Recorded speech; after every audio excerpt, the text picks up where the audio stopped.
So perhaps we should start. Um, so it's very nice to be here with you. I hope we have a sort of a nice seminar. Say? Yes? Okay. So we will have a nice and productive seminar. So I looked at the 4 papers I got, and now I know the 5th one, or presentation. So I have an idea. We start with the macro level and go down to the micro level. So we start with Alexandra, and then we end up with Vilnius on the organizational learning. And this is also motivated by my colleague, Professor Olsen. He's a specialized, he's an organizational researcher, so he knows a lot about organizational learning. So he might finish his talk with his two colleagues there, and then he will join us. But now he doesn't know where that is, because I said we will be in the other room, but he might find out. So, okay, so then we start with Alexandra. So we have approximately 10 minutes each then, or something like that. I can figure out. Okay.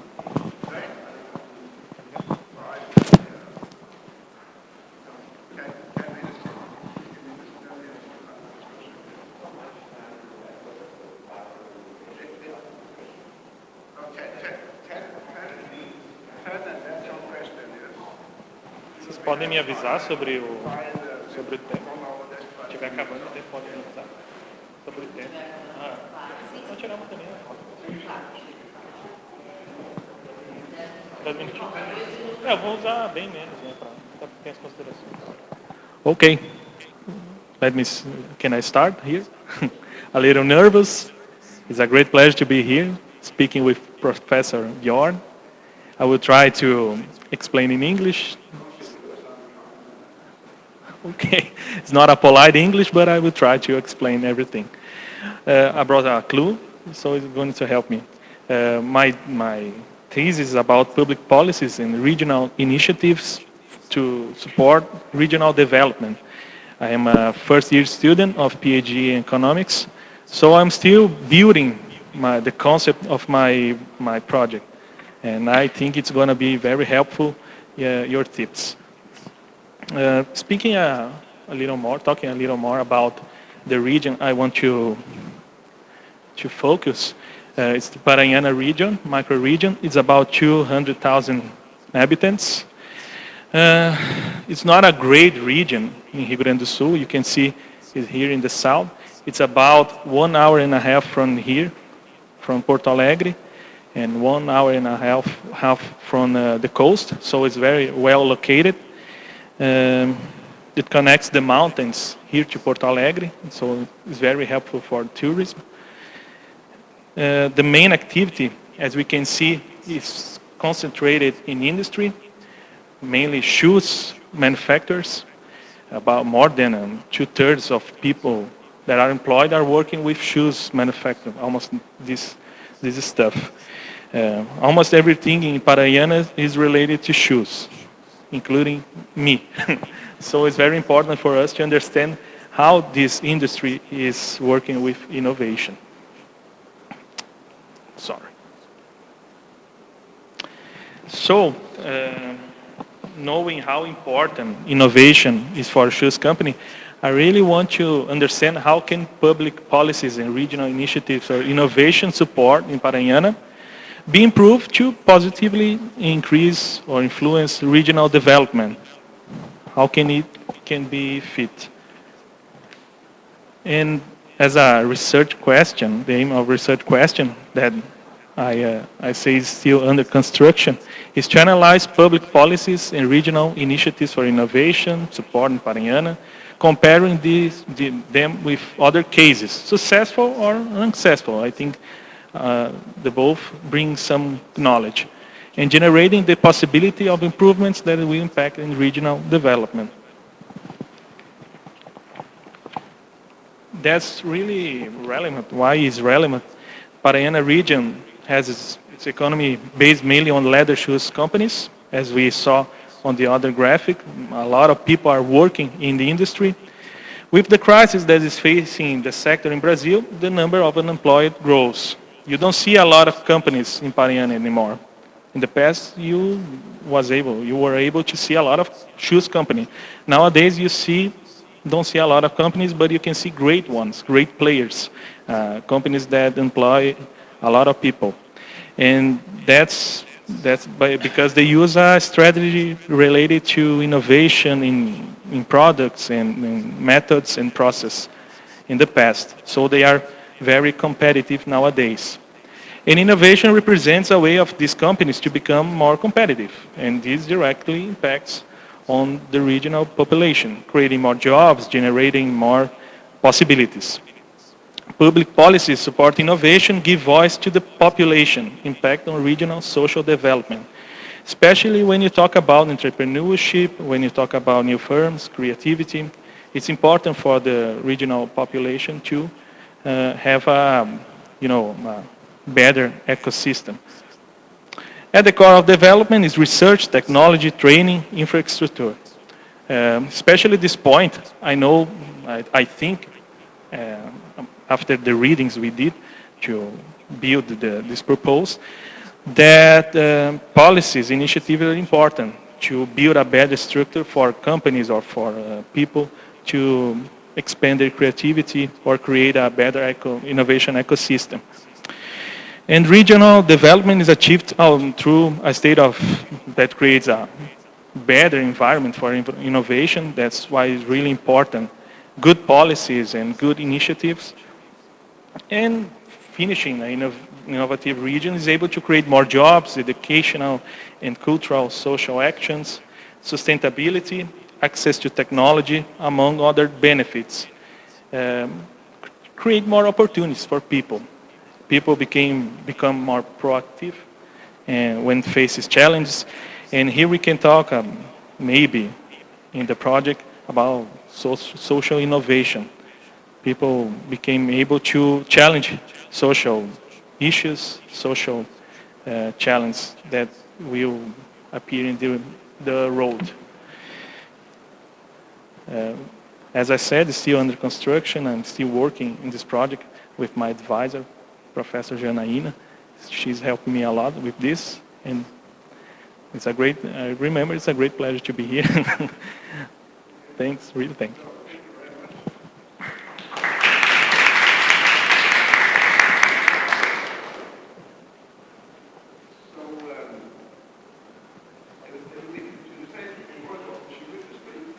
Oh, sorry? Women shoe. Could you say a bit more about the shoe industry? Okay, it's So is it for men or female? women, especially for women's shoes. Is it sort of what kind of? Is it sort of Comfortable shoes. comfortable? So it's not sort of high quality. No, not like sneakers. No, not like performance shoes. Comfortable shoes for women, like scarpins and things like this. Okay. So do the region export outside Brazil? The industry export? Yeah. Yes, they export to To which markets? South America, North America, Asia, Okay. so all around the world. Okay. So where is the closest competitors? Yes, they are close to Where compare. do you find them, the closest competitors to the firm in the region? In the region and in another, I can say in the north of the country, we can find competitors. Okay, but not foreign one.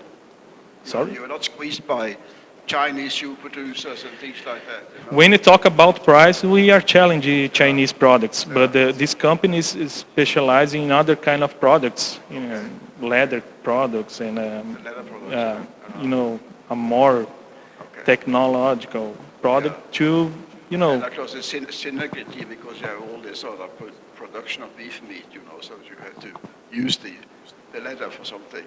Yes. So, yeah. Okay, thank you. So it's good to because important part of policy is should it be we make the distinction between indirect general policy, which sort of tax incentives, for instance, for R&D investment that goes to everyone, that invest in R&D, and that's why we call it indirect general. Then you have general direct policy, which is more like building up an innovation system, establishing relationship between firms and a cluster, or between firms and universities. And then you also could have a more and more, you see, a more active public policy, public procurement for innovation and things like that, but that's not, perhaps not that relevant. But what you said, that they are really they have their own niches, is very important, because one other source of inspiration could be the smart specialization policy that EU practice. All regions should have their smart specialization strategy. And the other idea is diversified specialization should be specialized, but it should be different from other regions. So the shoes you made should not be found everywhere, because then you are into price competition and it's hard to be innovative. So that's important, that you really focus on finding a policy that supports development of diversified specialization, and then this smart specialization could be a good things to read about. Okay. And then also to think about the other aspect of smart specialization is this further diversification process. So how could you how should you what kind of new path development could be developed in that region? Okay. So you don't rely only on shoe production the rest of the time, but find some industry that are related when it comes to technology or competence. Use the same type machines. Of knowledge to achieve product that have a higher value added potential than a shoe. So these are things that immediately fall into my mind. Oh, this is really nice. So, any other comments? Okay. Thank you, Professor. It's a pleasure to be here. Andre, next one. Yes. Sí. Ajá. Tá.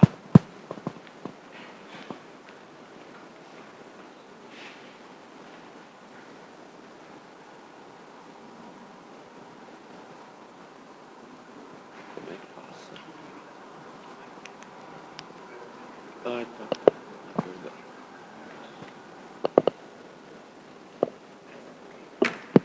Só um minutinho.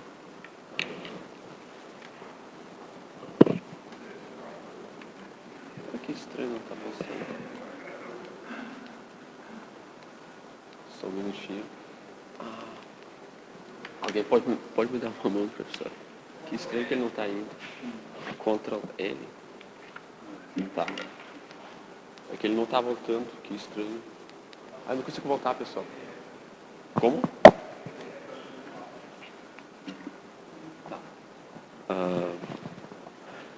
So guys, nice to meet you all. My name is Andre. I'm first year PhD student here, and what I study is innovation. My advisor is Professor Daniel Pufal. So my project is about university-industry cooperation and industrial innovation under innovation capabilities perspective.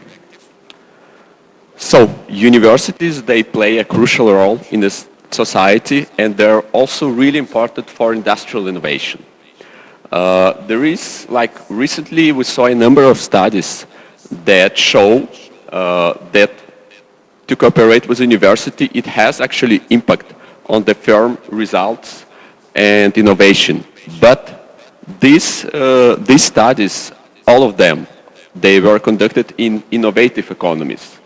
So we have really lack of evidence of what is real, what is the difference, what are the benefits to cooperate with universities in Brazilian context. And we need to consider also that in Brazil, our innovation ecosystem is not mature. So what we see is that the impacts of universities cooperation on innovation capabilities, on innovation outcomes and financial results, they are largely unknown. So that's why we put our first research question. What is the association between university industry cooperation and industrial firms' innovation capabilities, innovation outcomes, and financial performance?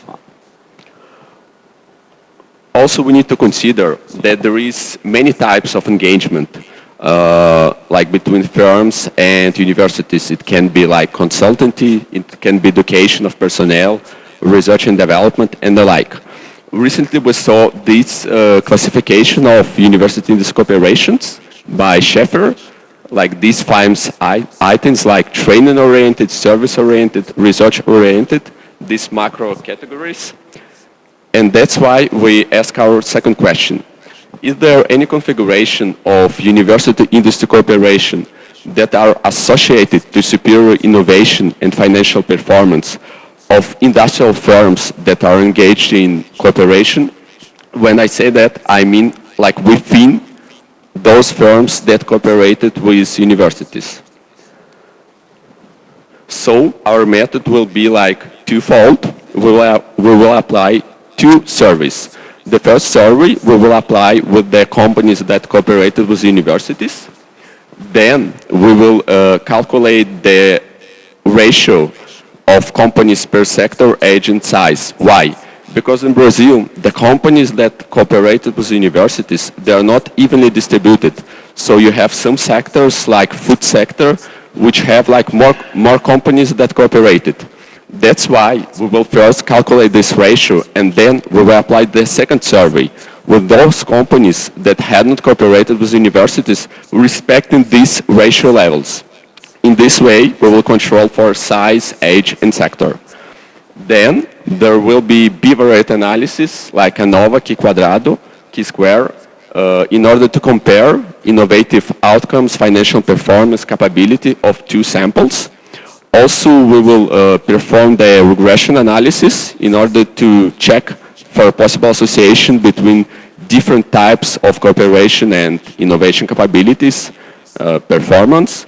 And finally, we will apply, in order to answer to our second research question, we will apply the qualitative configurative analysis in order to try to find, is there any configuration of these five types of relationship that lead to superior innovative and financial outcomes?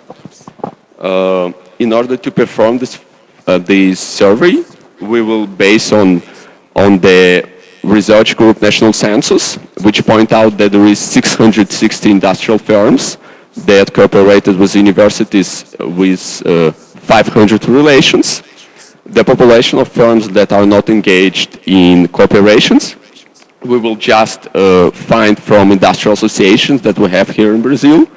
The typology of university industry cooperation, we will use this Schaeffer et al., which actually is based on this research group national census. And our innovation capabilities model will be the Zavislak's model. Actually, this model is focused specifically on industrial firms. It was largely applied here in Brazil. And also, there is like a lot of papers that published in different journals that use this Zavislak's model. So, thank you.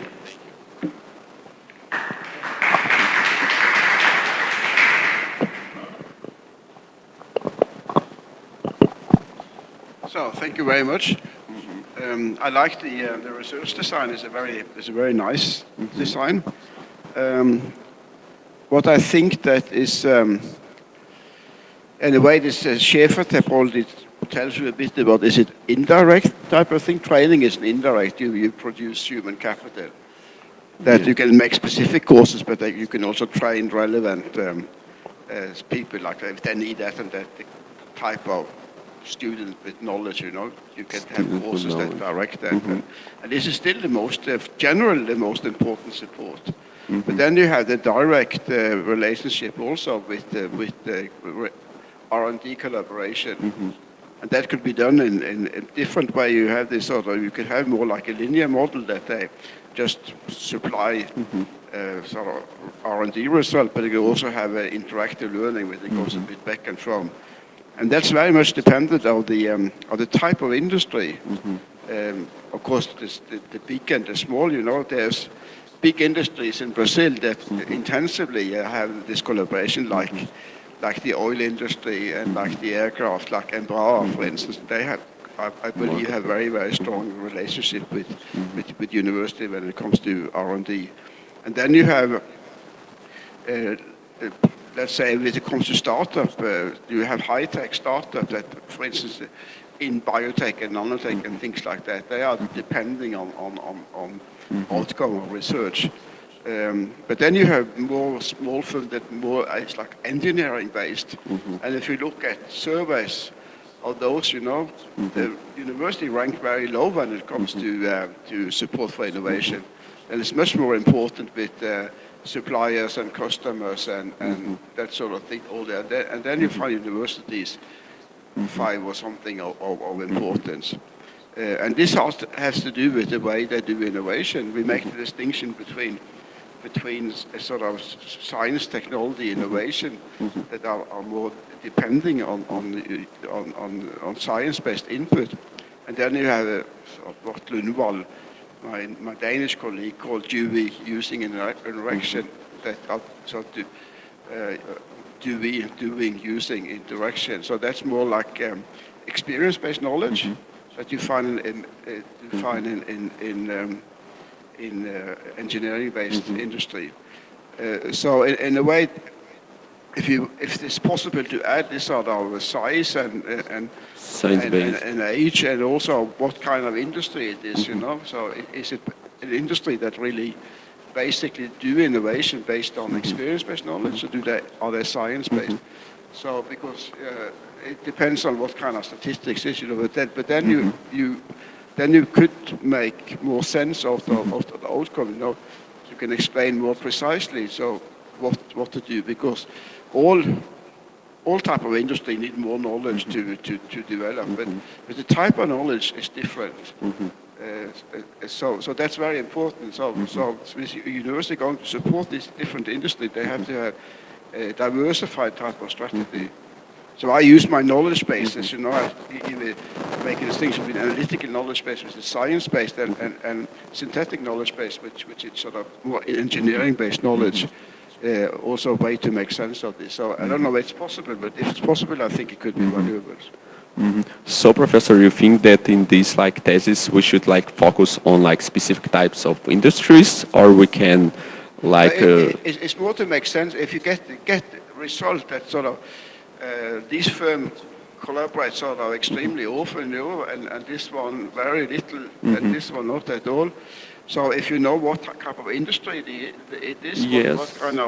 what kind of product is made, how they make their innovation makes more sense, because then what is most important for engineering firms is to have sort of capacity to sort of make use of knowledge out there, and so the capacity is built up by your own R&D, but also by the human capital quality. So that for them, relevant human capital will be more important, while if you have science-based firms, but they need this direct relationship with university. That's why I mean it's more. You can say it, you can explain more, and that is good for making policy afterwards. If you have a more precise result, you can say you diversify the policy, because one size does not fits all when it comes to this type of policies. Okay, thank you, sir.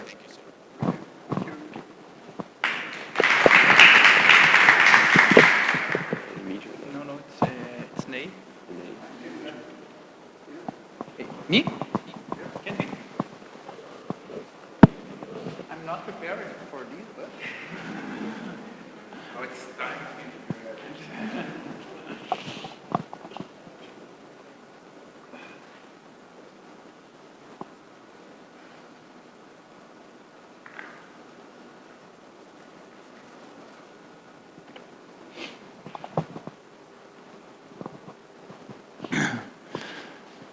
Okay.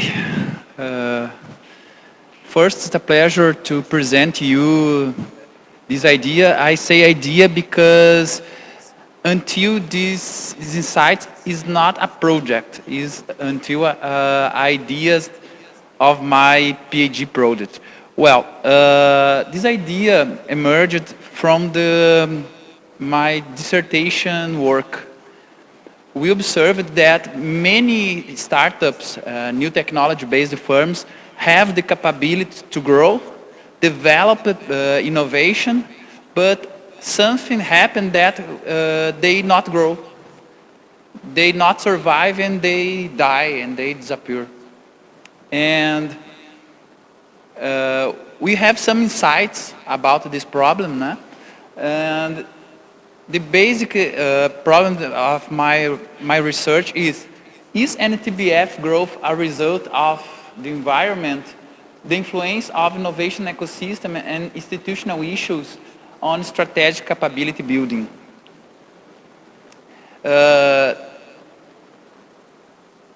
These startups are greater important to our economy. They generate some new jobs, and recently we have seen much development of policies to develop these companies. Well, I do this figure to not with intent that to say that this is the final model, but to bring you idea what we think. Well, we have some capabilities at the strategic level that are important to the growth of new technology-based firms. And when I say growth, I talk about sales growth, employees growth, and profits growth.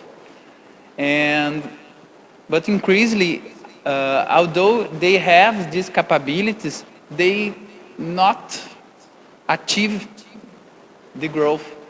And then we suppose that are things about, of the institutional issues like with easy doing business, taxes, and other things, and things about the innovation ecosystem like incubator support, network size, and other things that we imagine and that we suppose that can moderate the relationship between strategic capabilities and growth, or until are the antecedents of this the development or the formation or shape of these capabilities.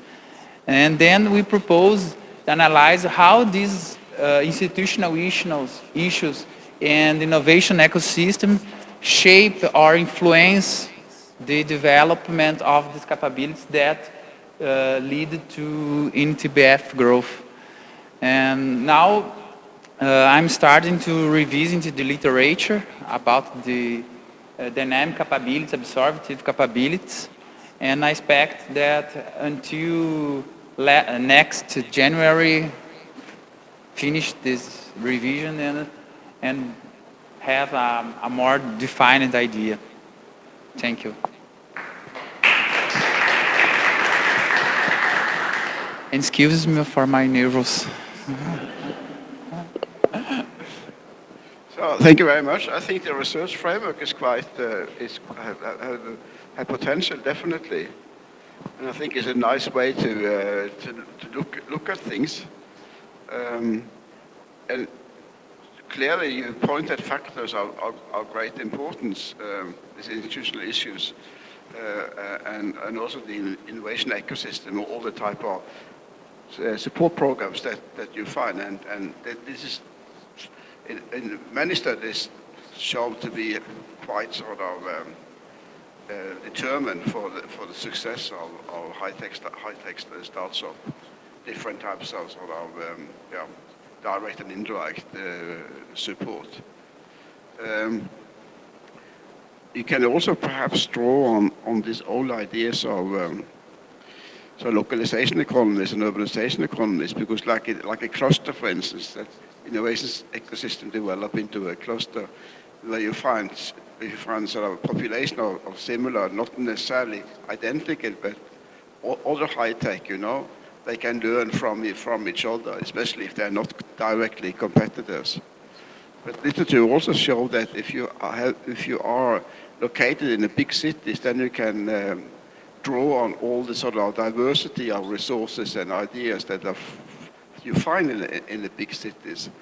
So this is also sort of environmental factors that can be interesting to enter the analysis of this effect of agglomeration, different types of agglomeration. So yeah, so I think you are into something, you know. Okay. Yeah. Thank you, Professor.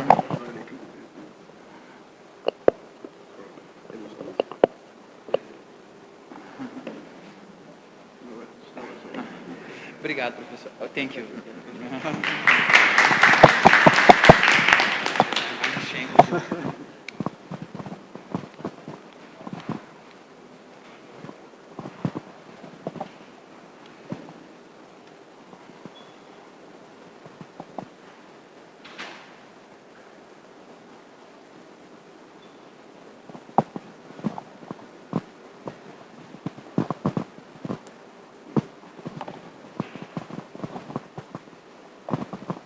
So, good afternoon for everyone.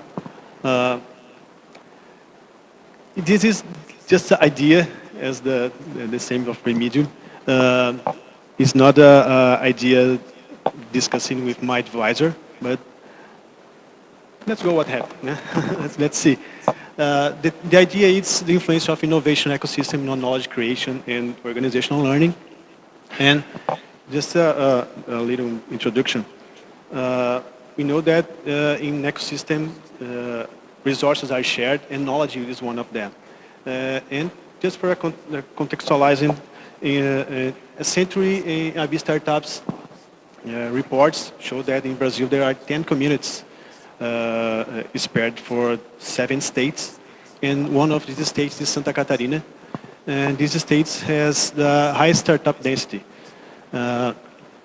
In these states, there are 7 cities among with the 20 of the highest startup density around the country. And these cities are Florianópolis, Chapecó, Joinville, Tubarão, Blumenau, Balneário Camboriú, and Criciúma.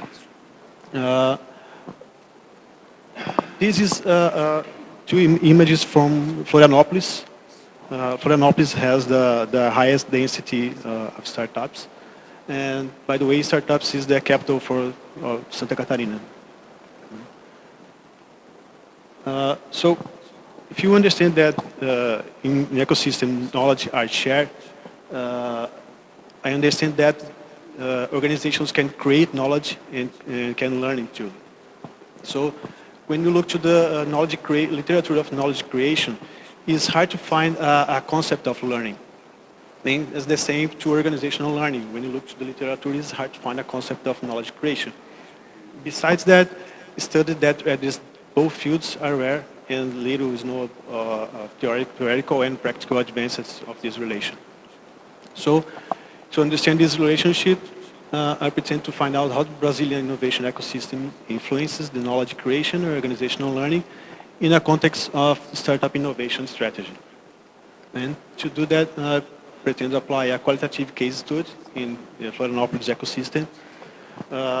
Interviews is just one way to do that. And I use a process analysis approach to understand the process of knowledge creation and organizational learning. And through this process, through this approach, it's possible to understand how things change over time and why the events change. To observe the change to identify what happened in this story of organization and what did and when. And to give a meaning to data collection, we intend to use a narrative strategy to capture meanings and stories over time, ground theory to give meaning, identify patterns, and visual maps and time scale to identify events over time. And that's it. This is my idea.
So, so I am proposing a method for prescribing the business model innovation process. So I'm the first year of the PhD, and I'm the beginning of this research. So it's really the beginning, and I really would appreciate your commentaries and recommendations. Okay, so business model, né?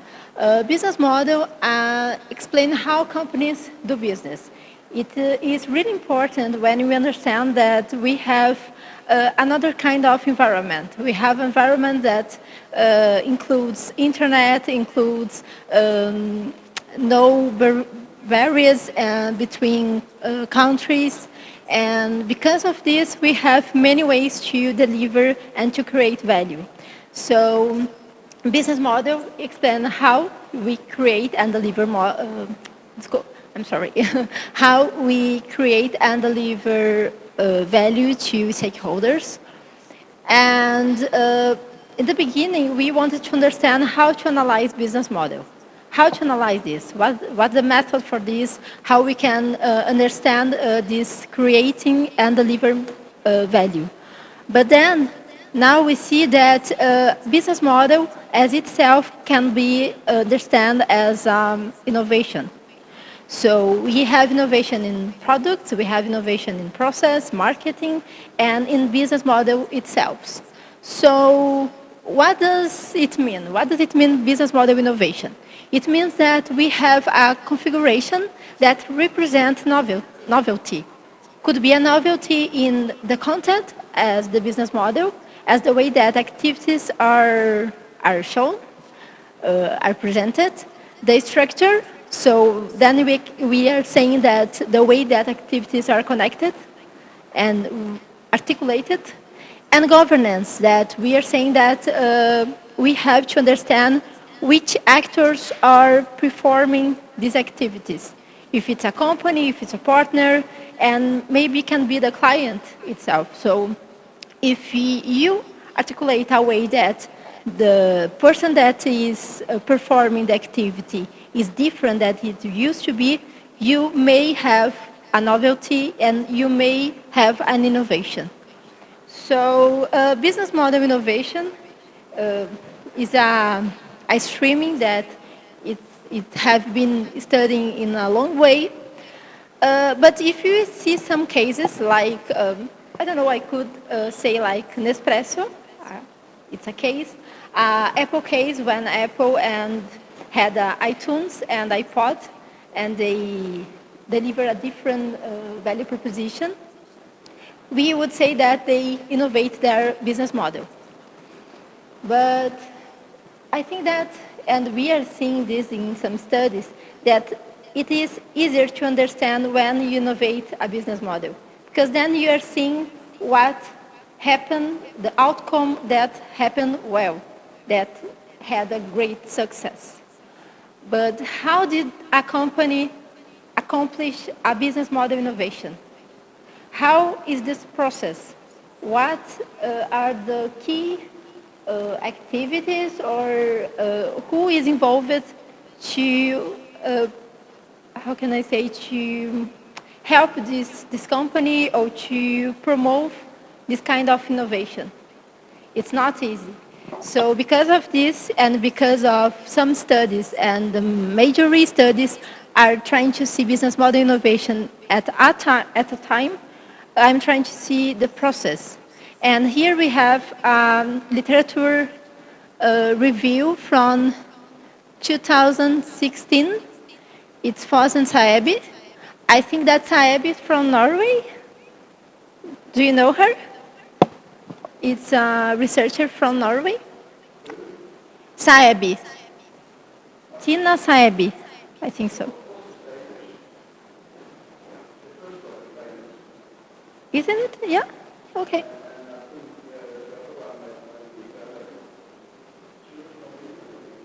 One of them, I think that's Norwegian, but one of them, or it's working over there. Yeah, it is? Okay.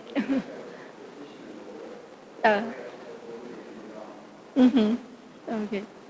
So this framework for me it's really important because it's a literature review from 15 years in business model innovation, and then it's showing us 4 points for points that they say that it needs more study. And this framework it's a way to show these 4 streams that we could study and to understand more. The antecedents that involve the business model innovation, the effects, the moderators, the BMI itself, the scope and the novelty, how does it work really, and the outcomes that we have. This is a way to understand the process, and in this study, it shows that this is some streams that you can study and then you can go ahead.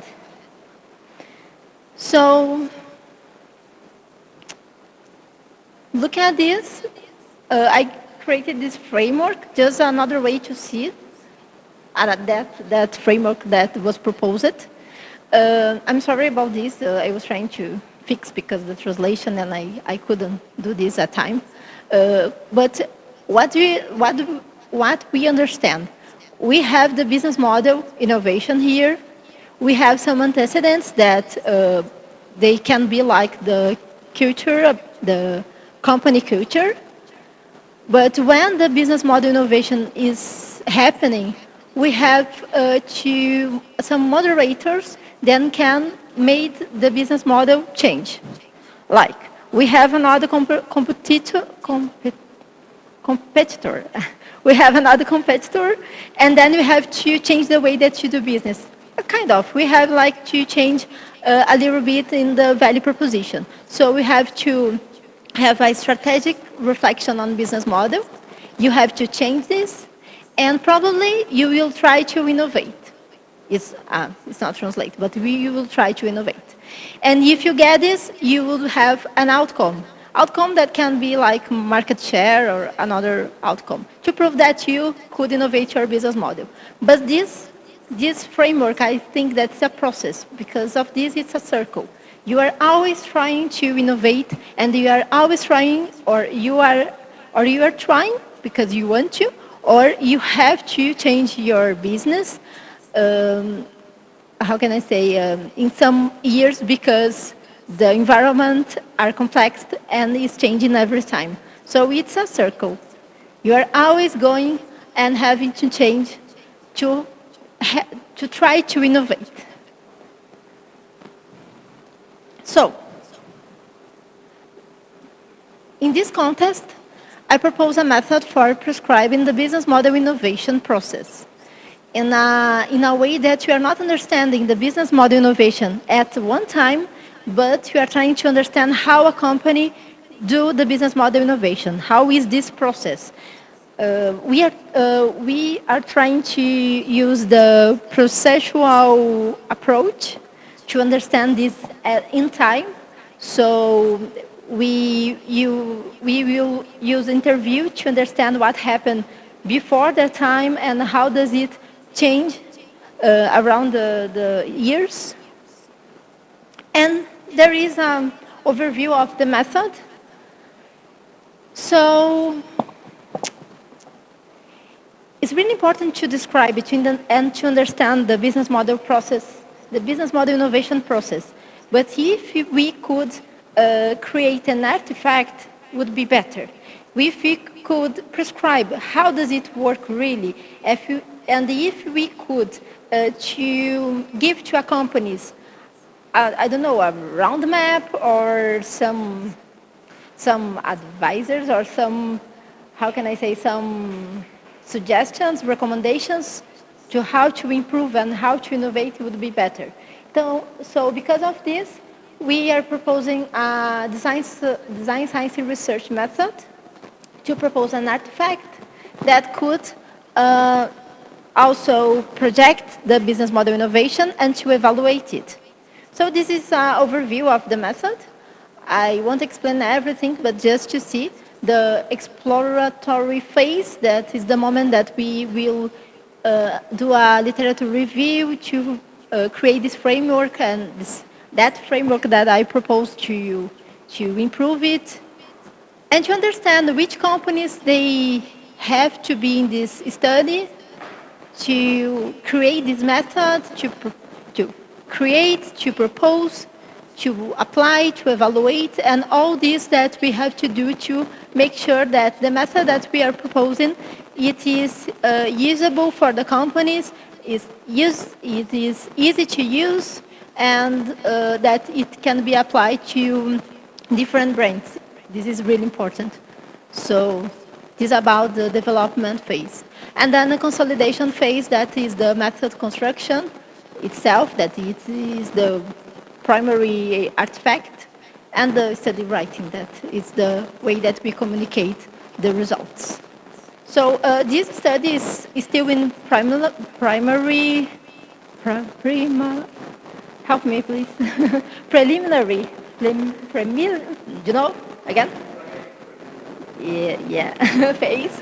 So I'm the beginning, but in my master, I study business model, and I propose a method for business model analysis in the activity system perspective from Namit Zot.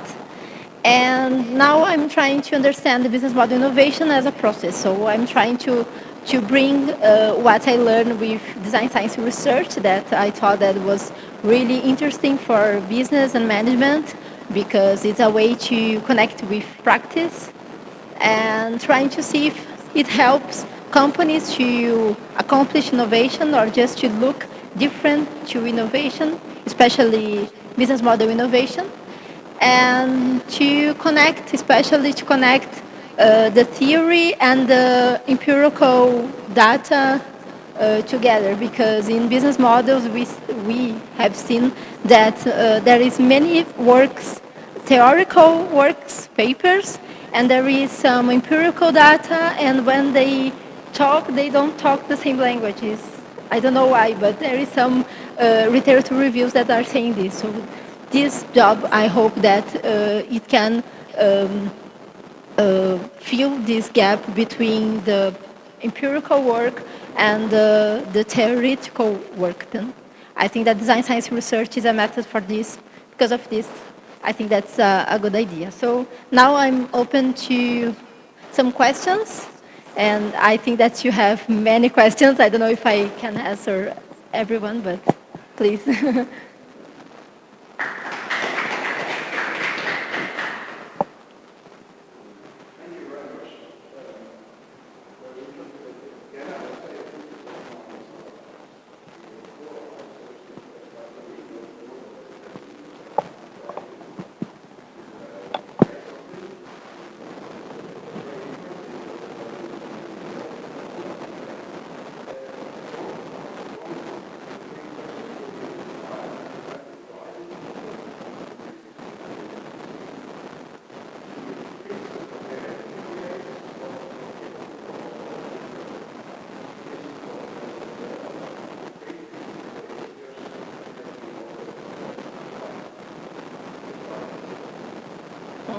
I don't know if you understood the question, but I will try to answer, and then you correct me. This model, this method that I'm proposing to develop this from the beginning, and then to apply to a company, many companies, if I can, if we have time. It's what we want. To apply to many companies and to see if it's working, to evaluate it, to improve it, and to apply again. Design science and research has as it how can I say it, when you do research in DSR, you're supposed to be in a circle that you are always trying to improve. So I will try to apply, then to collect the results, then compare what I had, and then to apply again to improve every time. And then we have to evaluate if it's working, if it's easy to use for the company, if it has approach with the theory that we have read before. Would you like my microphone? So I learned how to do it. Okay, great. There was something called a mute with press, you get mute, and then you have to use the back. Yeah, but that's good to hear, because I totally agree with you that you have to go this back and from, you have to apply it to see how it works, and then you get information to further refine your model, so that's good.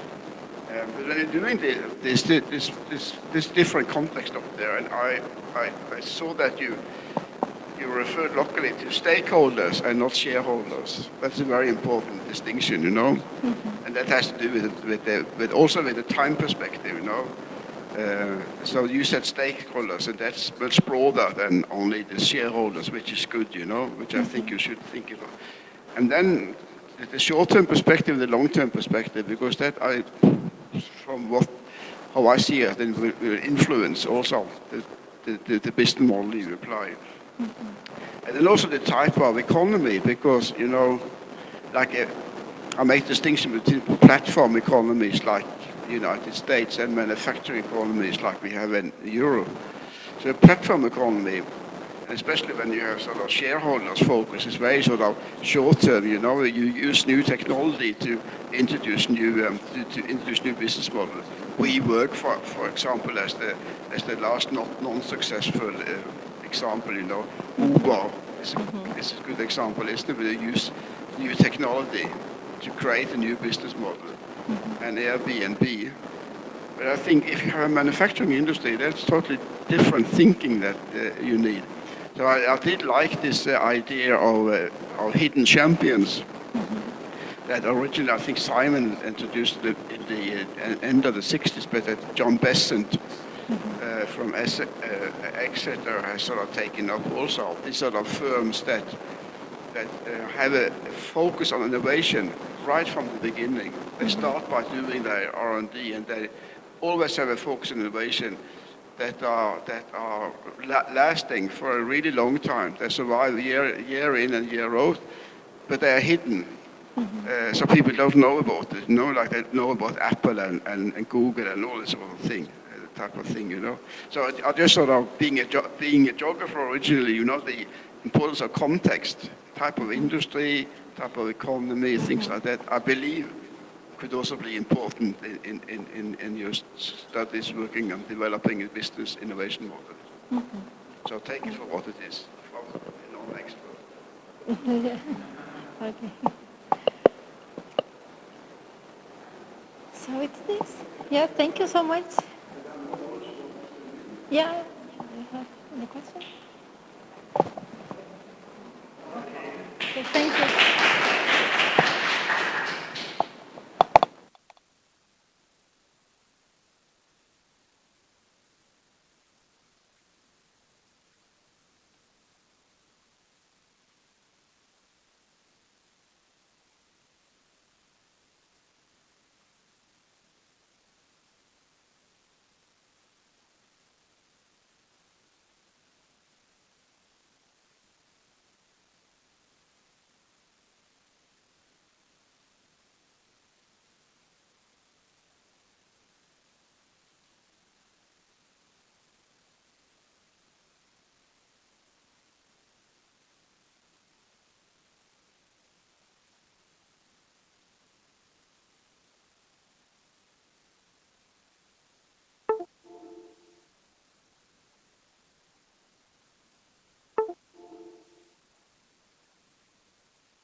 Boa tarde.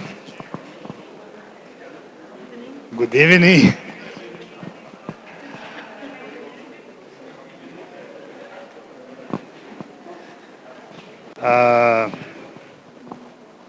Boa tarde, obrigado pela presença de todos.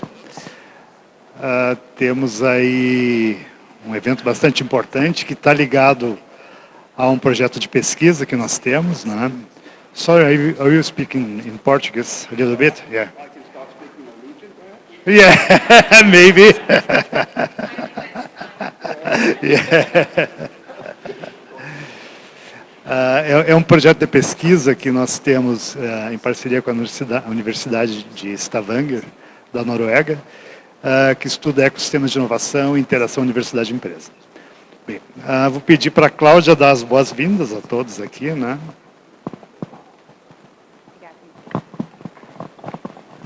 Hello, everyone. Welcome to Unicinos, to our business schools. A pleasure to see you all here. I would like to thank you, Professor Bjorn, for being here with us today and sharing some knowledge with us.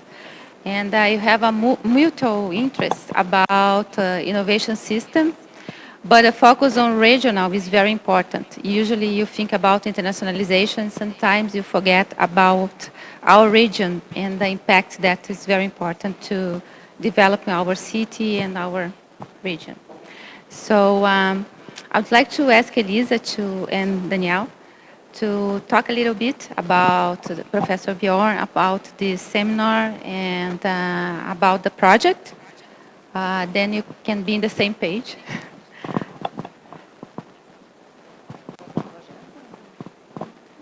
Okay, good evening, everyone. Thank you so much for being here. It's a pleasure to bring the second group to Unicinos. We came here last year. So the project is a partnership between Stavanger and Unicinos on education and research about innovation ecosystems. We have been running this project for 2 years now, and I hope we can continue. But that's news to come. So the project is very interesting for us, and it's a new partnership for Stavanger to be a partner of Unicinos. It was a relationship that I started for my personal contacts at Unicinos, and now in Stavanger, I'm there now. And since that, we have opened many collaboration types. So we have expanded for possibilities of exchange. We have PhD exchange. We have research collaboration now, and we hope that more types of collaborations may arise from this partnership. Well, Professor, do you want to say something about the project? Yeah? Okay. So I'll introduce Professor Bjorn, who I have the pleasure of working with at the business school in Stavanger. He's our most senior researcher at the business school in regional theory, in regional studies, innovation theory, economic geography, and he's very well cited. He's the most cited in Scandinavia for economic geography. Is that right? Yeah, yeah. And in regional innovation. It's so many titles and things that I forget. I'm so sorry. Before being in Stavanger in the business school, he was at the University of Lund in Sweden for many, many years. So some of you may know his work from Lund. And as a personal opinion or experience, Bjorn is very collaborative. He's very open to teach. I know that you had the mentoring today with him. It's a very good heart. And I learned a lot from him, and I'm sure you will also. Yeah, thank you, Bjorn, and I will give you the floor to you now. Okay. Thank you, Elisa, and the Dean for these nice words, for a welcome. It's a pleasure to be here. It's my first time in Porto Alegre. I've been once before in Brazil, in Sao Paulo, 2 years ago on an innovation conference. So that's very nice. And so far the weather has been nice to here, not in Rio. It was pouring down there. So let me just say, if I speak too fast or forget the microphone. So please indicate, you know. And also, if there's some new concept here that you don't understand, so please just interrupt and ask, and I can explain them, you know, and because that can be important for what you get out of the rest of what I have to say. So this little is a book chapter was developed, written with two of my good colleagues, Arne Isaksen and Michaela Trippel. They both are professors in economic geography. Arne in Aula, Norwegian University, and Michaela at University of Vienna. Arne was in fact my first PhD students I had. So I graduated in 1995 or something. I had 23 since, something like that. And the first I become full professor. There's more of them. So let us start then. So, oh, this was, sorry, it was this. That one got forward. It worked before. No, sorry. Yeah, this is technical thing, you know. Talk a lot about technology, but when it comes to operators. So as I said, this is a book chapter. Will be published next year. A book from Edward Elgar, from a European research project that was organized by Manuel at the University of Santiago de Compostela in Spain. And the project was about learning from the margin. Region and innovation policy in Europe. So it might be interest to some of you also. So this has a European perspective, and my defense is partly that's what I know about. And secondly, also that in many ways, when it comes to innovation policy and regional innovation policy, Europe and especially EU has been pioneering this type of policies. So that is my argument. We have published the chapter already in papers in economic geography and innovation studies, PEGAS, which can be downloaded if you are interested. So what I will focus on in my presentation is to ask if this research approach still is relevant in a world that is more and more globalizing. This regional perspective can it still contribute to promote economic growth and development. And secondly, then, what changes in the approach is required to adapt it to the new societal big challenges that are developing, with trying to sort of contribute to solving the grand societal challenges and problems. So, what should we do with the approach to make it still relevant? So that's the second sort of major perspective I have.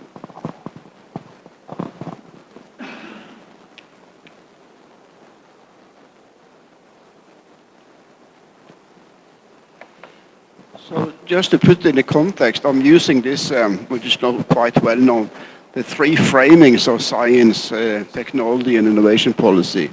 It's sort of formulated by two researchers at SPRU at University of Sussex, Schott and Steinmuller, published in Research Policy 2018.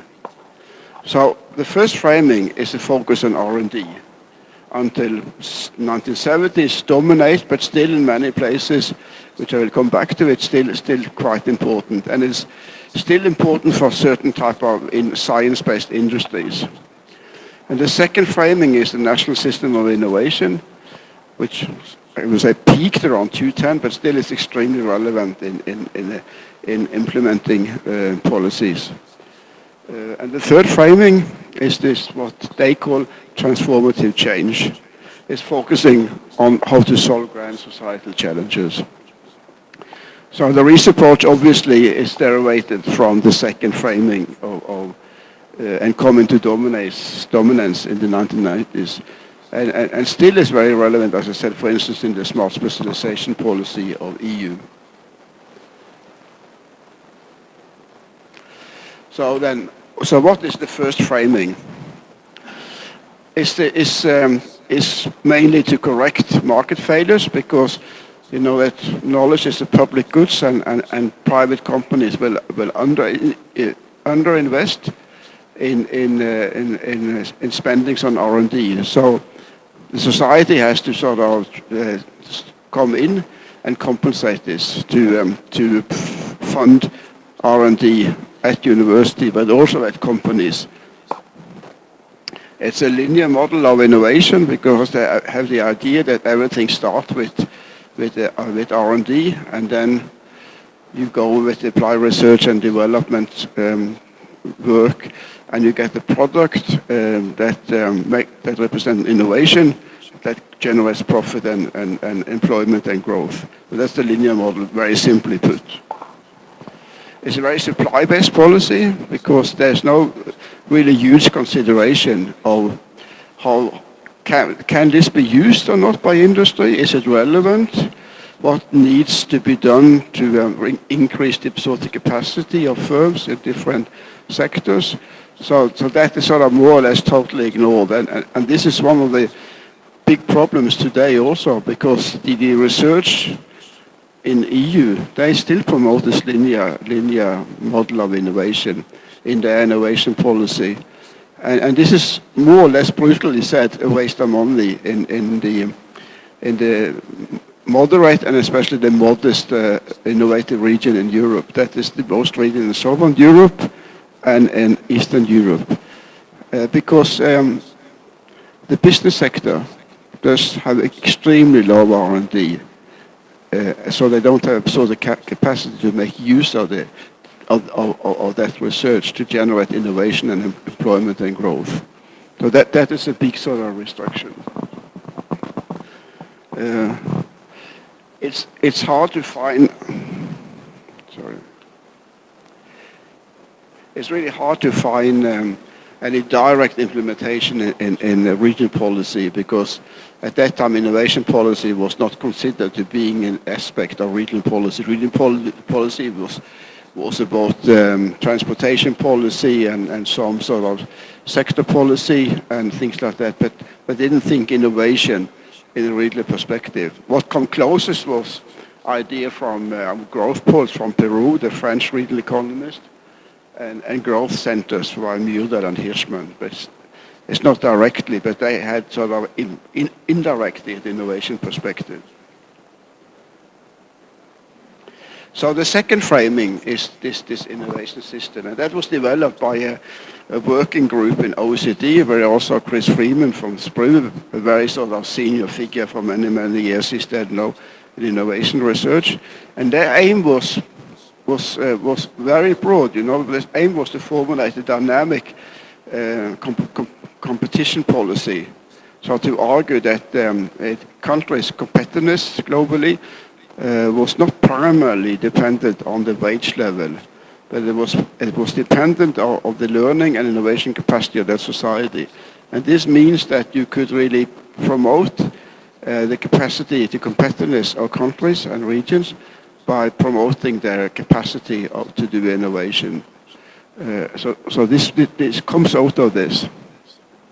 So when people say that the regional innovation system is sort of a static approach, basically, theoretically, the foundation is very dynamic. We are thinking about how to improve competitiveness. And the title of the paper that Freeman wrote based on this was called Competitiveness and Technological Development. So it was very focused on how to use innovation to strengthen competitiveness. And they promote innovation as interactive learning. So as a contrast to the linear model. So interactive learning with a lot of different stakeholders. So in industry, university, suppliers, customers, and the public sector, government. So all these sort of actors are important to draw into organized way to promote innovation. So that's why the innovation system thinking comes up. So how do you do this? How do you organize this in a systemic and long-term perspective? You sort of establish sort of innovation system. So innovation system is, to me, not an evolutionary approach, it's an institutional approach. It's a policy measure that you can do to boost the competitiveness and innovativeness of firms and countries. So an innovation policy has the aim of correcting system failures that why doesn't this sort of interaction work efficiently? Why doesn't industry get enough out of the relevant research done at university? What can we do? What can the policy do to promote this interaction in a better way?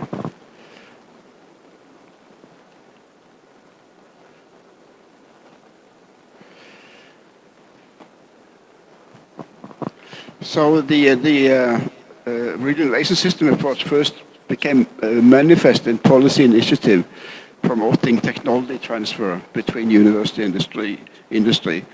And there was several sort of EU programs try to do this, which is listed there. The main problem with this sort of initiative was that it was still quite a lot sort of supply-based type of thinking. And also, they had this idea of sort of one size fits all. So all regions went for the sort of then fashionable high-tech industry and things like that, which is a big contrast to the existing policy today, which I will come back to. So that's why the success of some of this policy was not always that high. The big exception was a strategy called regional innovation strategy, launched at the end of the 90s by Mikael Landavaso, that was focusing on less developed regions in Europe. So how to boost innovativeness in less developed regions. And they had a bottom-up perspective, a bit like what you are doing here with the Pacto Alegre, so a bottom-up perspective to build learning regions, they call it, as region development coalition. So they used my definition in what is a learning region. And there's some familiarity with the Pacto Alegre, because this is a very broad mobilization of all stakeholders in a bottom-up perspective.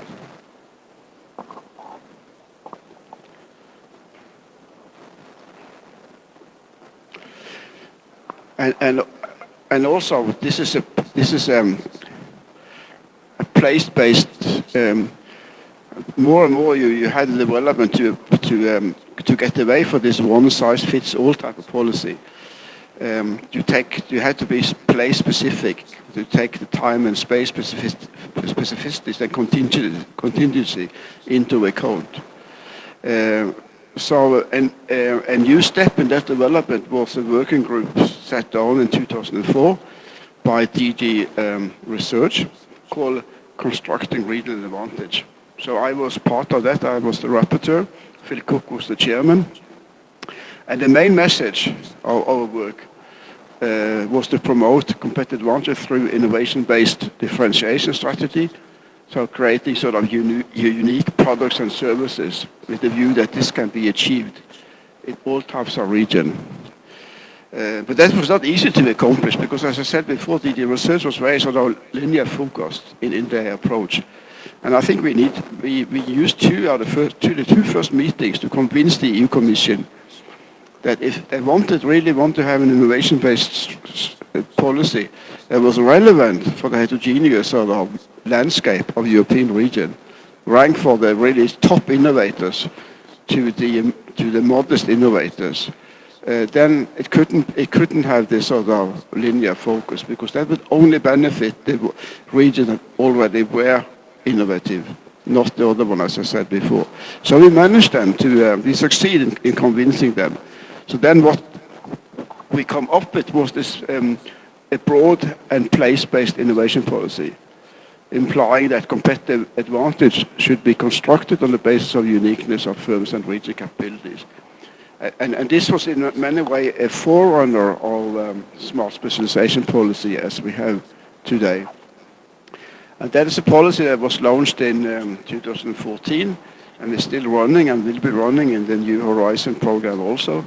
And it's compulsory. All regions in the European Union has to formulate, design and implement the smart specialization strategy.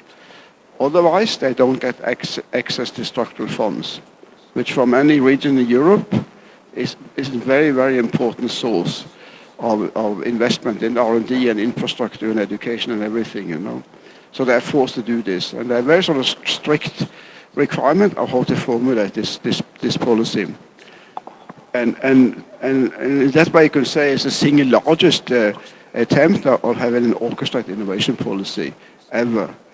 So it's really important and important that they succeed. So that the focus is to boost economic growth through diversification. That's why this specialization is a bit sort of troublesome, because it's not the sort of the Porter's cluster specialization. It's a diversified specialization, which means that regions should focus on doing things, producing things that are different from what other regions do. Because if you do the same, then you have a price-based competition, which is the race to the bottom. So if you think of the tourist sectors, that's an important sector in a lot of southern European regions, you know. If all only promote the 3S, sun, and sea, that's for everybody, then the region that can offer the lowest price win. So you must apply a platform approach to try to sort of combine it with other interesting aspects, like culinary, gastronomic things, or history, or other types of activities to sell a unique product on the market. Then it climbs up the value-added ladder and creates much more value. So that is the idea of this sort of thing. It is a broad-based innovation policy for the first time, really wholeheartedly. And that is possible because DD Regio, this Director General that is responsible for this policy, do apply this thinking and not the linear thinking as the research is doing. So regions should identify domains, they call it, of existing and potential competitive advantage, where they can build capabilities and specialize in a diversified way compared to other regions. And then also a very important aspect of smart specialization is to go beyond path extension and promote new path development. Not doing the same as you have done before, because then there's hardly any diversified specialization, then it can just be specialization. You have to think about how you could sort of climb up and have economic activities that creates more value than before. So we use this table just to illustrate the different sort of types of new path development. You can make a distinction between path upgrading and the different types of diversification, and path importation and new path creation. And on the right side here, the distinction is between activities that capture recent value-added potential or the activities on new path that can provide new value-added potential. So the most advanced thing will be to go up to the one that introduce new potential for value-added creation. So that is sort of the basic thinking behind this.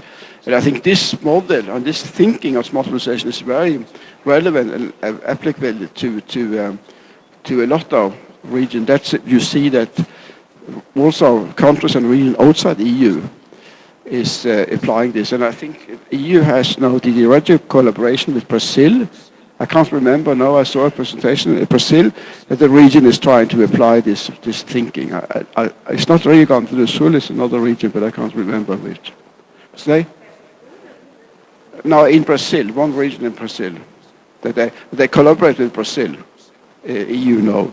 So there was a seminar, a big conference in Seville last autumn, last September, but that was the focus, how to transform this idea of smart specialization to the rest of the world.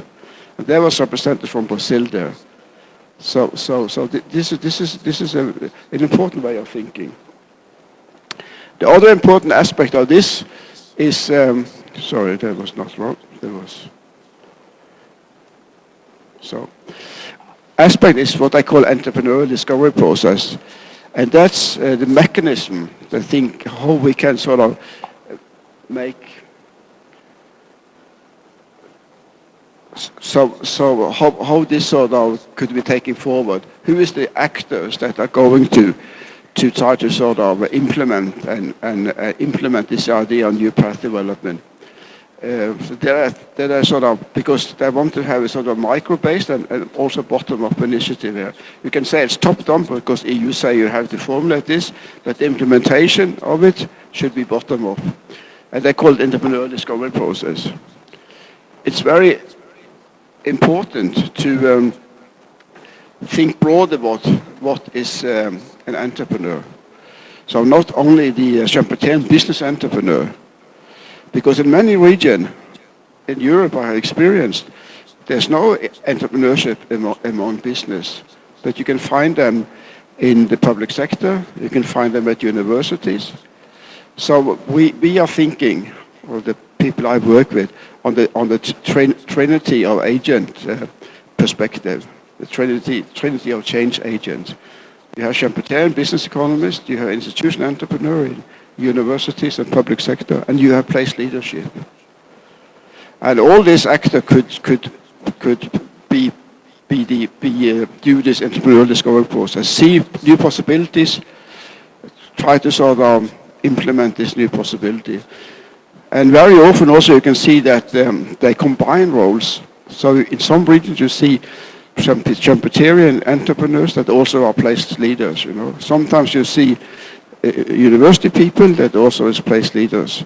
So I think, for instance, in Pacto Alegre, I think we discussed that today because I write a paper with Elisa and with Kadja, that this sort of university guy that was the chairman of the council, he in a way combined two roles. So he was an institutional entrepreneur, but when he was the president of the council, he was also a place leader. So he combined these two roles. That would be quite effective. So that's why I think it's important to think entrepreneurial discovery process in innovation system perspective also to not sort of, because they want to achieve a smart, inclusive and sustainable development. And if it's only business entrepreneurs, you know, they are more thinking about the smart to earn money quickly. So you have to sort of involve broader stakeholders, which also Pacto Alegre is doing, you know. So in a way, it's a good example of this. So far, I will conclude and say that the regional innovation system is still very instrumental in designing and implementing a smart specialization strategy, which is the newest type of regional innovation policy in Europe. As a high-role strategy, a process of economic diversification, it fits the overall aim of smart specialization, with the ambition of promoting a smart, sustainable, inclusive economic development. A high-role strategy is an innovation-based strategy. A low-role strategy is the cost-based strategies. So the future is always a high-role strategy. And you see emerging economy like China and things like that boosting innovation extremely hard, you know, because they know the increase in wages is not so high, so they can't really compete being a low-role, applying a low-role strategy. So an important element of smart specialization is also the long-term aim of leading to transformative activities based on unrelated knowledge combination. And so then we come to the third framing of innovation policy, what is called transformative change innovation policy. So that policy aims to address grand societal challenges like climate change, like aging, like lack of economic growth, things like that, that we all struggle with. If we sort of are aware of it and not Trump. The rationale for policy intervention is to shape and create markets to develop a critical demand for new sustainable products or services. So it sort of has a bigger role to governance and public sector, not only to correct market failures or system failures, but to shape market. So you can sort of shape the demand, organize the demand. So this important new production has got a demand potential. You could do that with different sort of policy. One policy that's often mentioned is public procurement for innovation, because the public sector in most countries, like especially in Europe, use a lot of money for public procurement. But mostly this has been sort of on the shelf type of products they buy. But if you include to say that there should be innovation potential in this, you have really a strong force to boost innovation. You know this from military policy and things like that public procurement have been used for a long time, but not in the civil, non-military sector that much. So main point is in a transformative innovation approach is partly through a mission-oriented policy and system innovation policy to contribute to solving grand societal challenges. So mission-oriented, this is Mazzucato's concept that you said you have to solve this. So taking a man on the moon that Kennedy did was a mission-oriented thing, but you can also have a mission-oriented thing that this sort of Paris Agreement is a mission-oriented focus. So this sort of thing, and then you must sort of shape markets to create the necessary demand to achieve this and make the right macroeconomic or fiscal policy, for instance. System innovation policy is a policy that sort of looks across different type of sectors, but very much sort of like I said, the green industries is called, that consists of many traditional branches, for instance, So if you have it to work, you have to coordinate these different policies within different branches or industries to make it effective. So that's a system innovation policy, which is applied in many countries. And partly due to this, also second thing is by including a broader number of stakeholders, including the civil society and non-governmental organization, the quadruple helix, which you also apply in Pacto Alegre. So because these grand societal challenges that they affect everyone, also not the least the civil society, and a lot of ideas and create a solution and things like that initiative can come from the civil society too. So that's also an important sort of new element in this policy. But then we ask the question to ourselves, so what kind of modification do we have to do with the REACE approach to be able to sort of accommodate these changes? Because if you don't do anything, it becomes only sort of partly relevant. This broader stakeholder involvement is important then. Stronger presence of agency is important. An expanding role of the public sector to strengthen the demand side of innovation policy is important. A continued upgrading of the importance of non-regional resources, linkages and production in innovation networks. Because we are living in a globalized world, and this is a global problem and not national and regional and local problems. So you can say that some of these things are already achieved. You can say that the broader stakeholder involvement can be achieved by expanding the REACE framework from triple to quadruple helix, and that is in many ways done already in the smart specialization policy where it's applied. An increasing role of agency has been pursued in smart specialization by the idea of entrepreneurial discovery process, so that we are on the way of doing something with that. The extended role of public sectors to shape and create new markets is a key factor in mission-oriented policy. And this will make the REACE approach more dynamic, opening up for experimentation to combat the tendency of REACE to promote mostly path extension and path upgrading and not transformative activities due to lock-in. But how do we do this then?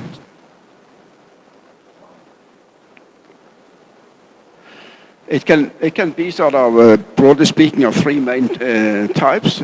Firstly, they may include the establishment of new organization, like incubators or prototype lab, or changes within organization, which you can do within a REACE framework. Secondly, through new or changed relations between organizations, such as increased interactive learning between firms and universities, in cluster programs, which has been used for a long time. Thirdly, it can include changes in laws and regulation and in the formal institutions. So such transformation needs agency to happen. It doesn't happen by itself. And that is Arne Isaksen that makes the distinction between two main types of agency: firm-level agency and system-level agency, which in a way reflects some of the thinking in the Trinity or change agent perspective. So firm-level agency, which considers how actors start new innovative ventures or initiate new activities in existing firms and organizations. While system-level agency is linked to the REACE approach. It includes action or intervention able to reconfigure regional waste system to better support growing new industries and socio-economic transformations.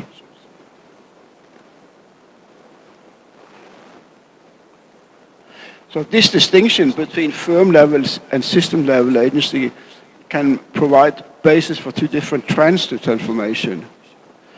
A firm-oriented role starts when firms level actors come up with new ideas, invention or innovation that can contribute to upgrading existing or creating new regional paths. That's the Schumpeterian business entrepreneurs type of thinking that can be also entrepreneurs in big firms. Then two conditions have to be present. The innovation developed have to be employed and adapted and improved by several other firms actors so that a critical mass of firms are using it. So partly in a way you could use mission-oriented policy to achieve this by creating market for these new ideas a bit faster than could happen otherwise.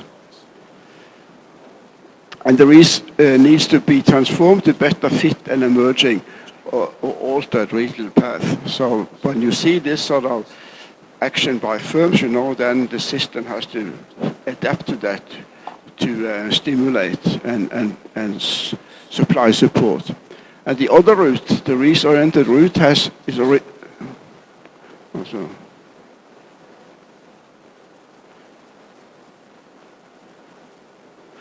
So examples of this system-level agency are the establishment of new organizations that contribute to the commercialization of research ideas, testing and experimenting with new green technologies, and adaptation of policy tools to support emerging industries can be examples. New social practices or regulations to protect firms and new market initiation. So the idea is that you have to develop and adapt the system, here the REACE, to better fit existing and expecting needs of possible new industries, technologies, and business models. So this was the sort of the examples of some sort of strategies and way to achieve this sort of modification and adaptation of the REACE approach to better take into the new needs of a transformative change innovation policy. And in conclusion, I would say that the REACE approach continues to produce important insight on how to boost regional economic development and beyond by directing more attention to novel solutions that contribute to solving grand societal challenges and promote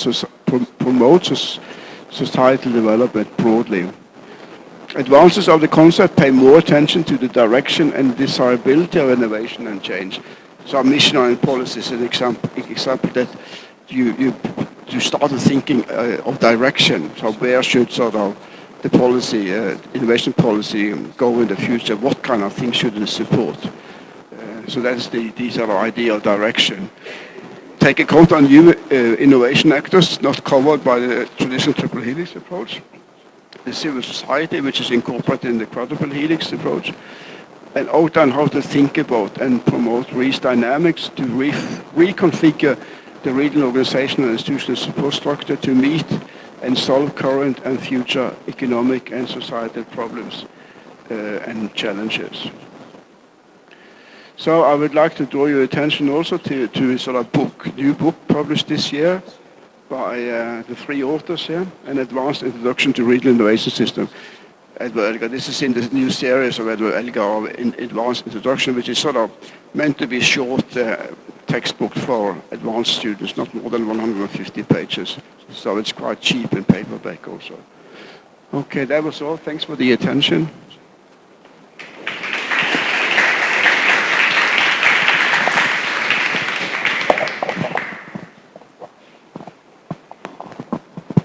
Thank you very much for this interesting presentation.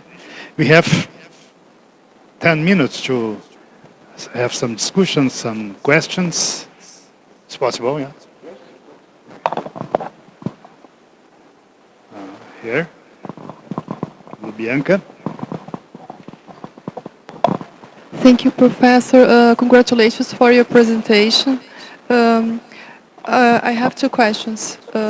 First, if you could explore a little bit more the difference between the institutional leadership from the place leadership. That's the first one.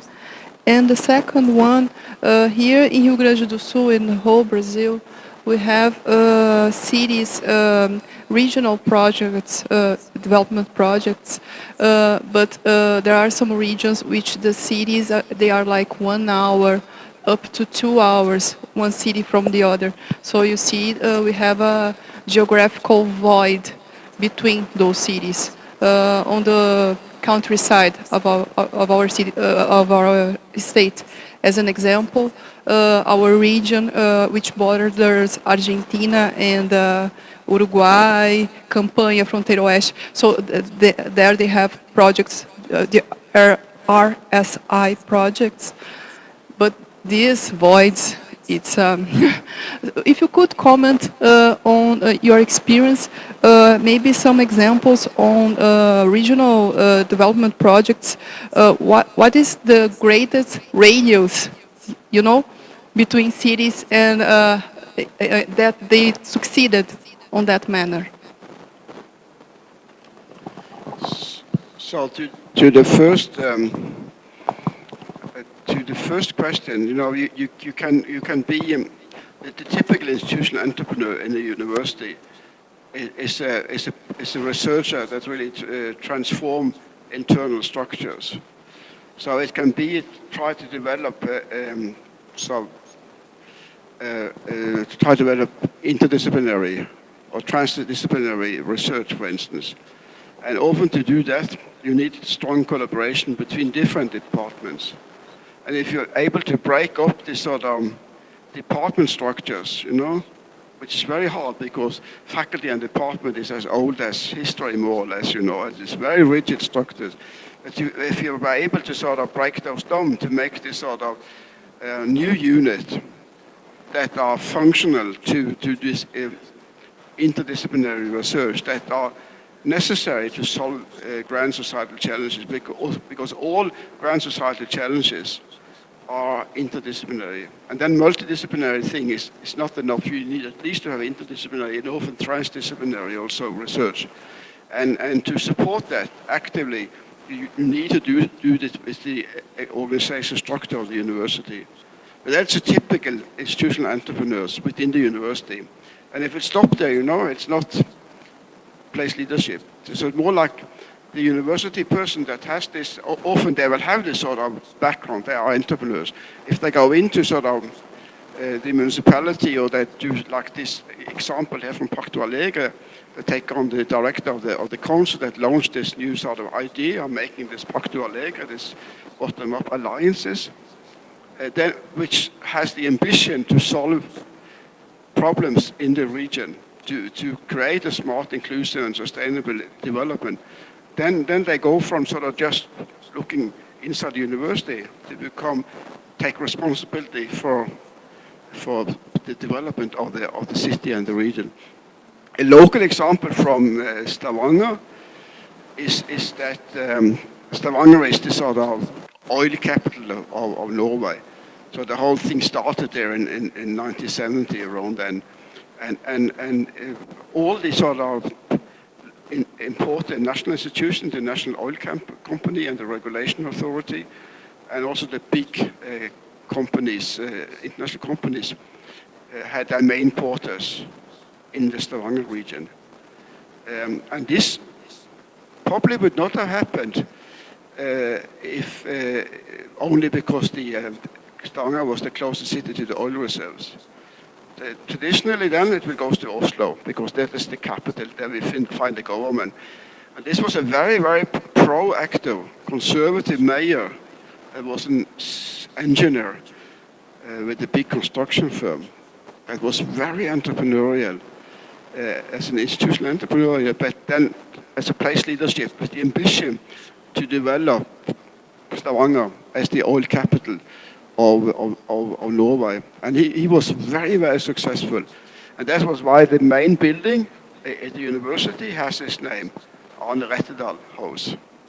So when you order a taxi and say to the taxi to go to Arne Rettedal House, it's a celebration of this mayor that was a place leader. I think it's your second question. I think it's not a primarily question about physical distance. It's the question about two dimensions. The sort of level of development. You have more or less the same development and complementarities. This is very important also, that you can benefit from the collaboration. But one good example, you have this Interreg program, inter-regional program. So one very good example of that is the Interreg program in Öresund between southern Sweden and Copenhagen region. And that has been very successful and instrumental in building up a quite large biotech. It was one time the 4th or 5th highest ranking biotech cluster in the world. So that happened before the bridge also. No, the bridge was easy to commute, but happened before. Because they had complementarities and they had good and big universities. So that they had the same economic level. So I did another example. Sorry to use long, but for me you can stay longer, So the other example would be, so I went with OECD to study smart specialization implementation in the Warsaw metropolitan region. And that has a very sort of, in the region as such, which is not that big, has a clear center-periphery structure. So Warsaw is the one, together with Prague and Bratislava, the leading metropolitan centers when it comes to economic development and innovation in Eastern Europe. But the surrounding region was very peripheral. Then I said, you can't really apply the same strategy here with smart specialization. You have to diversify the strategy. Because the one that fits for Warsaw and to create new path development would not fit for the region. So that's more the vital question, complementarity and the same level of development, I would argue. Of course, it couldn't be southern Chile and northern Brazil, but then that would fall on the other also. There's no complementarities and they could have different development levels. Make it sense? Yeah? Okay. One more question.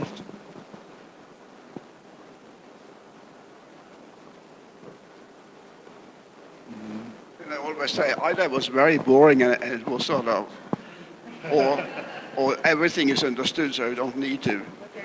So I prefer the last version interpretation of the quietness. The second one.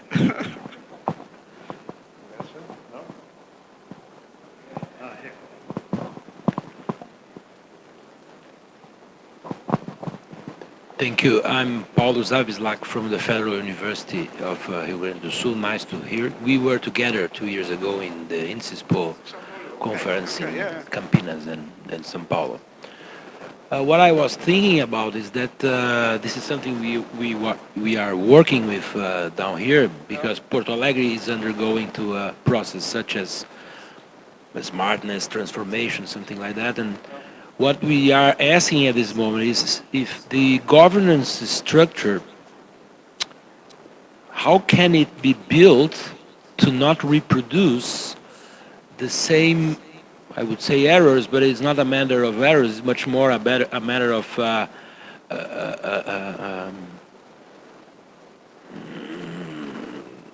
features of the traditional governance structure that you find in regional innovation systems, in national innovation systems, so those generic agencies that rule the system and let the system go on. In an ecosystem, we have to be much more straightforward to the solutions and to the project. So how can we work this? That's a general sort of big challenge in also implementation of smart specialization, so the wasted interest with different actors, that is very comfortable to do the same as before, and then you reproduce your power, and you develop it because it'll challenge you, the power structure and things like that, and so that is important. I think there's two important strategies. I think this sort of involvement of broader stakeholders is important, because then you have new voices and new influences into the traditional governance mix. So making sort of an active use of this broad involvement bottom up, I think, could be one important thing. The second one is to think about this sort of trinity of change agencies. You know, that everyone that you're looking for people, you stimulate people with an entrepreneurial mindset wherever you find them. You know, so and then you also break with traditional thinking. And then it's of course important to have good standards when it comes to governance and institution, and that is a challenge generally in Europe too, in southern and eastern Europe, for instance. And in Europe now we have this sort of, supported by EU, this good governance institute at the University of Gothenburg that do regularly survey to capture the level of the quality of governance and institution, not only on the national level but also regional level. And there's a very high correlation between good governance and good institutions and economic development and innovation capacity. So you can see it within the government, within states. In Spain, for instance, the region coming up with the highest rank when it comes to good governance institution is the Basque Country. And they are the only strong innovators. You have four categories. You have innovation leaders, strong, moderate, modest in the EU, this European scoreboard. And they are the only region in Spain, or one of the very few in Eastern Europe, that has a second category or top innovators or leading. And then, if you look at the other end, Romania is the country with the highest level of corruption, bad governance. They are also at the only mostly consisting of modest innovators. So this is a general so why it's probably easier to do something with governance structures, which we talked about before. Changing institution, especially the informal one, is a more long-term strategy. That's building trust and things like that. And I think this sort of alliance building bottom up, if that works and produce result, create trust also among people that didn't interact before.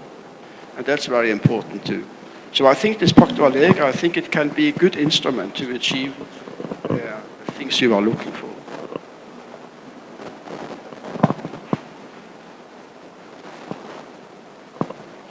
One more question here. Thank you so much for your presentation. My question, there's literature looking to the city level. You have been talking about the regional level. So my question is, how related are these literature? I name Florida as the sociologist that has been looking to the city level as a ecosystem and innovation system. And when we think about the city level, it turns a little bit more objective, the idea of governance. So my question is how to relate these two units of analysis, the regional level and the city level. I didn't quite get everything. So the question, how do you relate this? If we can think the city as a unit of analysis, the city itself, as Porto Alegre, as São Paulo, or as other cities in the country, as a region. If all these ideas can be applied and studied in this. Yes, I think you can, because a city of this size do have everything that you can use to build an innovation system, for instance. And when I said what I said about work on this Warsaw metropolitan region, then I diversified. Then I formulated one smart specialization strategy for Warsaw as a city region, as a metropolitan region, and then another one for the periphery. So that is fully possible. And a big city do have big advantages because they are strong in many sectors. They have strong universities. They often have leading industries, and so that they have this sort of element that should be there to create a strong innovation system. So anyway, it's easier task than if you have the whole focus of Rio Grande do Sul, for instance, that also have its variation within the region.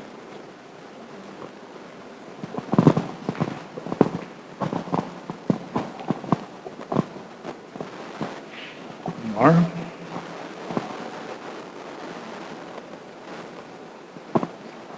Okay, I think we are on time.